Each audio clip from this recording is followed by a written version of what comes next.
Hello guys, welcome back to my YouTube channel.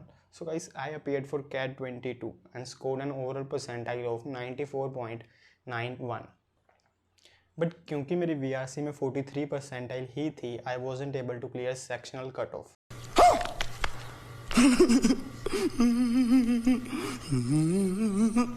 That is why I decided to go for another attempt and I will be reappearing for CAT this year.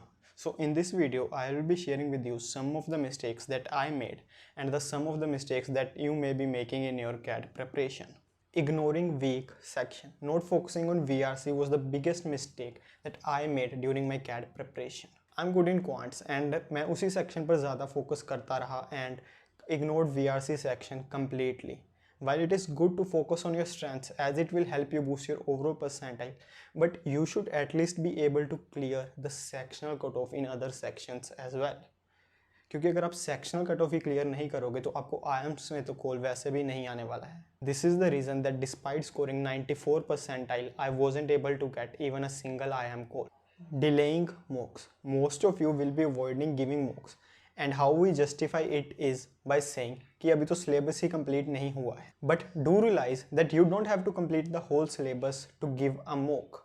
Mock will help you identify your strengths and weaknesses. अभी आपको लग रहा होगा कि इस section में आपकी accuracy अच्छी है and you don't need to work on that section, but क्या आप वही सेम परफॉर्मेंस एक लिमिटेड टाइम पीरियड में दे सकते हो? That is where mock comes into play. अरे कहना क्या चाहते हो? Mock helps you to identify your strengths and weaknesses. इससे आपको पता चलेगा कि आपको किस सेक्शन में कितना एफर्ट करना है और कैसे करना है.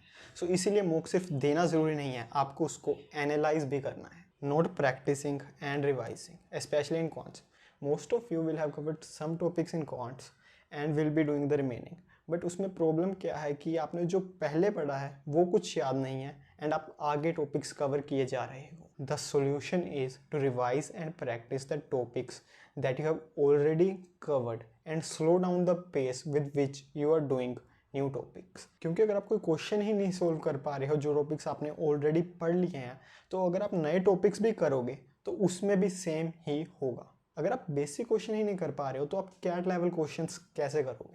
इसलिए इट वुड बी बेटर कि जो टॉपिक्स आपने पहले कर लिए हैं आप उनकी ही रिवीजन एंड प्रैक्टिस करो. Not being consistent.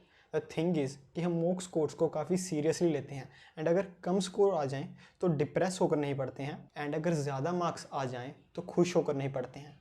But we have to realise that low and high mock scores are a part of the journey and we will only succeed if we are consistent in our efforts. Focusing on things we can't control. Most of you will be worrying about gap years, academics, but do realize कि जो हो गया है वो तो हो गया है. अभी हमें ये देखना है कि हम अभी क्या कर सकते हैं.